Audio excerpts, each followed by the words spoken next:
51 de Salmos. Glória a Deus.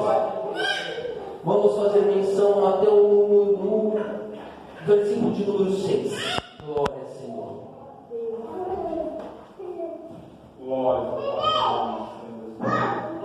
Na minha Bíblia, King James está intitulada assim: Contrição e Confissão de Davi.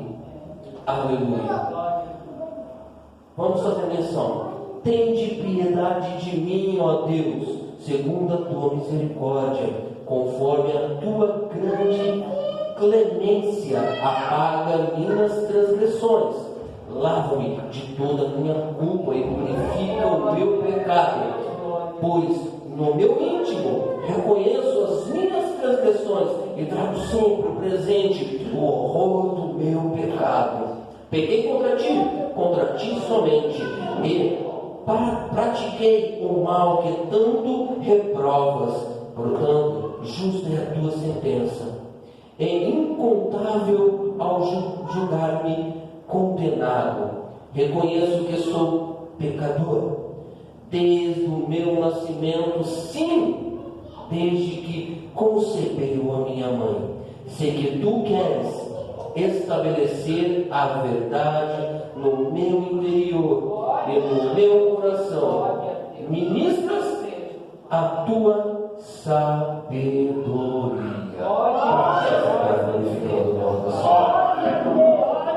É possível dar um pouquinho mais de voz para mim, por gentileza?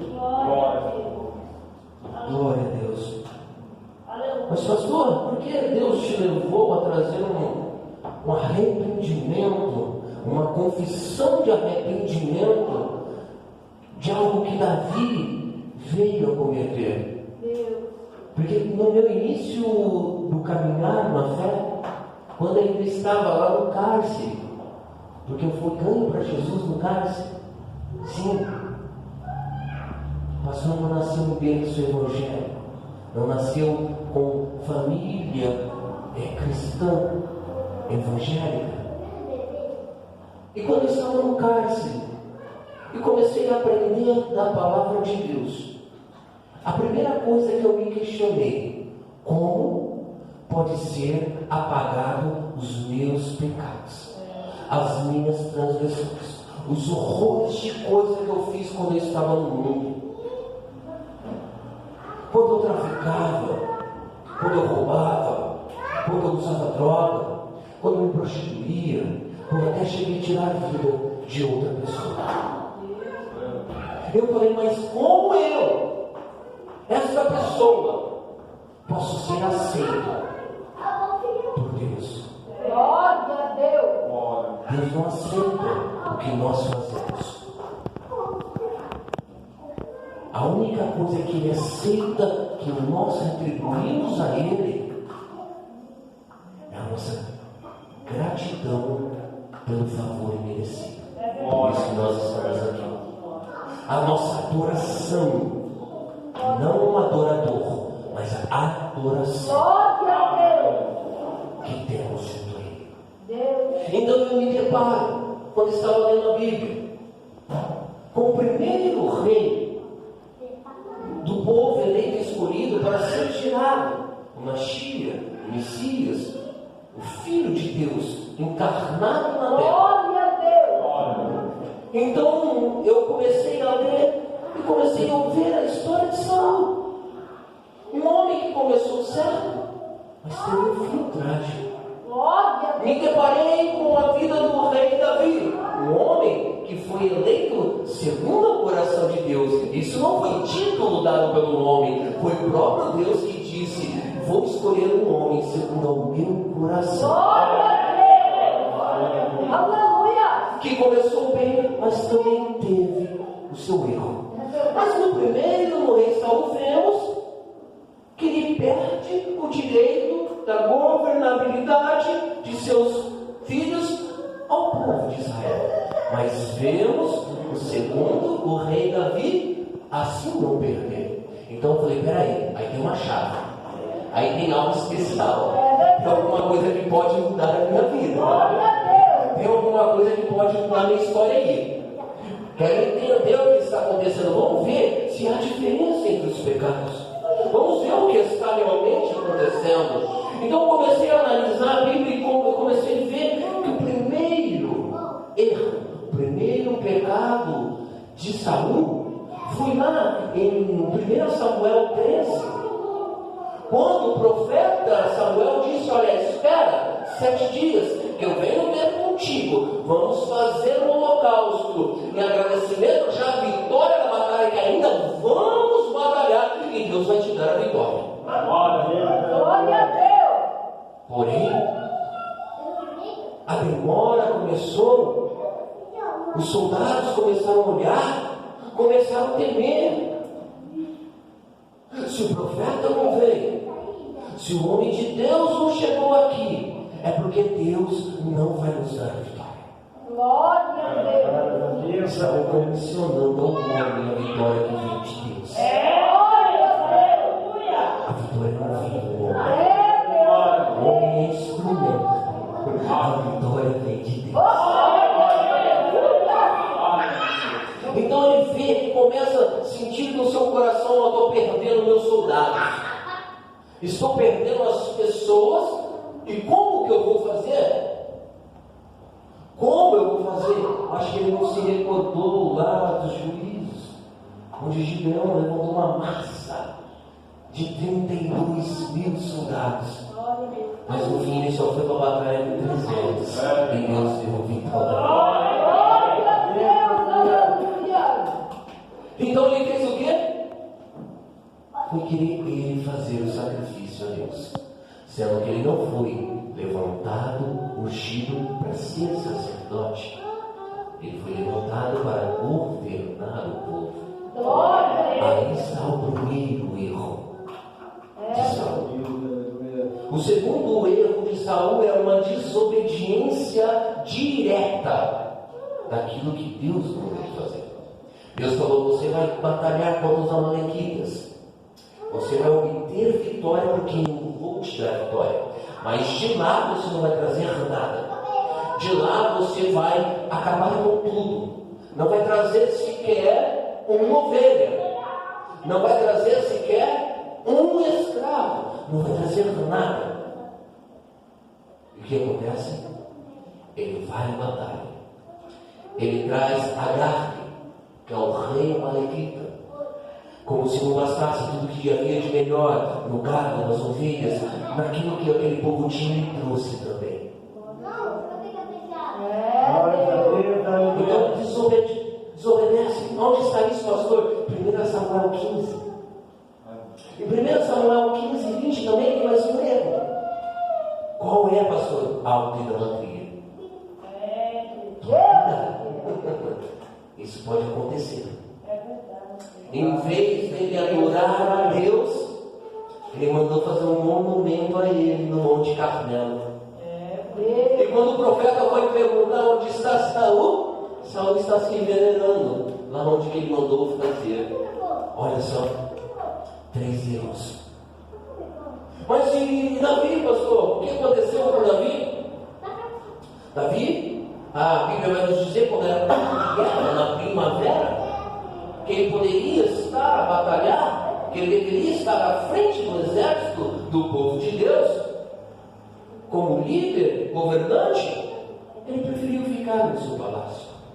E quando ele estava no seu palácio, ele avistou uma bela moça e perguntou para um dos seus servos: quem é ela? Glória a Deus, aleluia. E de onde ela veio? E ali ele começou a cobiçar algo que não era dele, o 10º mandamento de Deus. Cobiçou a mulher de Urias o Heteu. Primeiro, como se não bastasse somente cobiçar, ele manda buscar, e ele faz novamente contra mais uma lei. Glória a Deus, aleluia. A 7ª lei de Deus: não adulterarás. Mas ainda como se não bastasse, ela estava gerando um filho do rei. E para que ele pudesse se livrar dessa culpa, ele manda trazer Urias o heteu: dá um banquete para ele, diz para ele ir para sua casa, deitar com sua esposa, passar o dia com a sua esposa, depois ele voltaria. Mas Urias, ele é um homem de Deus. Ele falava em seu coração: como posso eu estar aqui, desfrutar do banquete do rei, desfrutar de uma noite de amor com minha esposa, quando a arca da aliança está lá na fronte da batalha? Quando os soldados estão lá na fronte da batalha, quem sou eu para estar aqui? Ele não foi para casa. Glórias a Deus, aleluia. Ele ficou lá onde ficaram os soldados, como se fosse hoje um batalhão, porque ele respeitava aquilo que ele fazia, não pelo amor ao rei, mas por amor a Deus. Então ele é mesmo um mensageiro da sua própria morte. Ele leva uma carta que levaria e sentenciaria ele à morte. E quem mandou essa carta? Davi. Não mandarás o sexto mandamento. Ele mandou a carta, na carta estava escrito: olha, coloque ele na fronte da batalha, onde mais se inflama. Quando ele estiver na fronte da batalha, batalhando, retire os soldados e deixe que ele fique só para ele vir a morte. Mas não foi Davi que matou, não, ele levou a morte. Também entra no grupo: não matarás. Não, pastor, mas se o senhor citou os pecados, não citou o erro. Peraí que eu vou chegar, porque eu tive os meus e já contei para vocês. E eu queria saber como que eu poderia obter da melhor forma, da forma correta, a anulação do meu pecado, não das minhas consequências, porque eu vou continuar no caso. Glórias a Deus, aleluia. Eu queria anular e não queria ser mais visto como aquela pessoa. E o que eu poderia fazer? Fazer assim como Davi. Porque no 2 Samuel 12, se não me falta de memória, Deus manda o profeta ir até o profeta Natã. E o profeta Natã trouxe uma parábola, dizendo que havia um homem que tinha apenas uma ovelha, mas o seu vizinho tinha rebanhos. E havendo o seu vizinho que era rico, ganancioso, cobiçado, que era dos outros, ter junto com ele alguns visitantes. Em vez deles matarem a ovelha dele, ele foi e pegou a do vizinho e levou ao sacrifício. Olha só, ele levou ao sacrifício. Tinha muito, mas não tinha. E o que você acha que deve ser feito? Ele deve restituir 7 vezes mais. Aí o dedo do profeta entra, né? Este homem é tudo. A gente pode tentar esconder dos nossos pastores. Nós podemos tentar esconder dos seres humanos, dos nossos irmãos da igreja, dos nossos erros, nossas falhas, nossos pecados, nossas transgressões. Mas de Deus nós não podemos esconder. Não há o que está no oculto que Deus não possa revelar. Não há o que está escondido que Deus não pode mostrar. Não há. Glórias a Deus, aleluia. Pastor, mas por que o senhor está trazendo isso? Papai falou no meu coração. Glórias a Deus. Então por que então? O que aconteceu? Saul não teve a oportunidade do homem de Deus falar com ele também? Teve. E quando Samuel foi ter com Saul só dava desculpa. Olha a diferença, porque nós temos 2 tipos de crentes: que pede perdão e se arrepende, e o que tenta desculpar por um argumento da palavra de Deus o que errou. Glória a Deus, aleluia. Não entendeu? Para que eu vou te explicar. Quando Samuel teve com Saul, quando não era para trazer nada, ele quis dizer: não, os homens quiseram trazer este gado, trazer este daqui para ser sacrificado a Deus. É onde nós vemos na Bíblia: é melhor obedecer do que sacrificar. Glória a Deus. É o melhor obedecer, andar na presença de Deus, naquilo que Ele nos dá como ordenança do quê? Sacrificar. Glória a Deus por isso. Glória a nós te damos.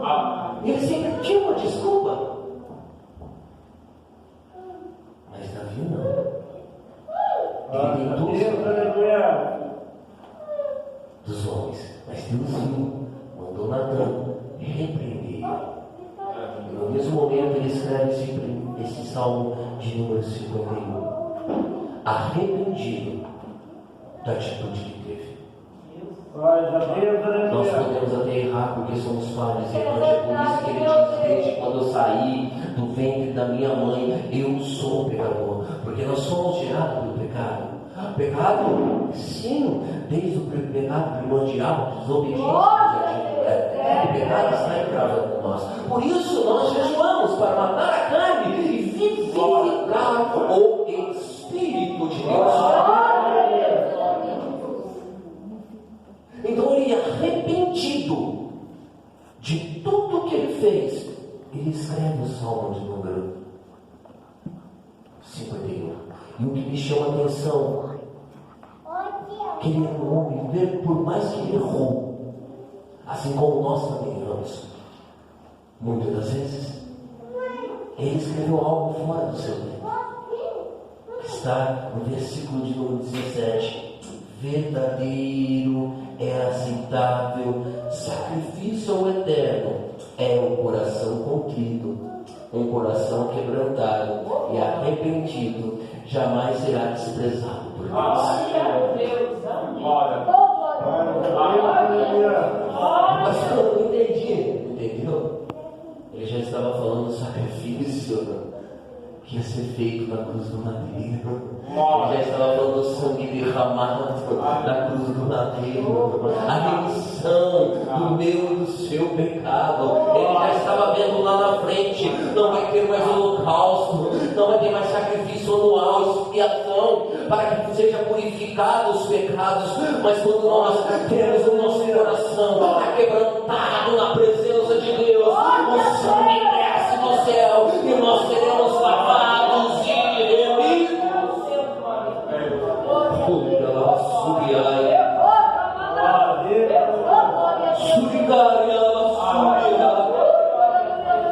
Aleluia. Essa é a diferença. Foi onde que eu encontrei no lugar de Deus. Peraí, eu preciso entender. E entendi. Melhor do que sacrificar é obedecer o meu Deus. Glória a Deus, aleluia. Os meus pecados foram lavados, remidos, por quê? Porque eu me quebrantei na presença de Deus e disse: não quero mais viver essa vida, não quero mais cometer esses erros, não quero mais. E assim eu comecei a entender a palavra de Deus. Deus maravilhoso. Só que para mim ainda me aprofundar um pouquinho mais, eu não sei qual é o tempo, pastora. Amém. Para me aprofundar, ali foi o primeiro ponto, irmão, da minha conversão a Deus. Entender que eu poderia, mesmo tendo cometido tantas coisas, servir a Deus. Glória a Deus. Só que tinha um outro porém. E esse outro porém está lá em Mateus 5. Aleluia.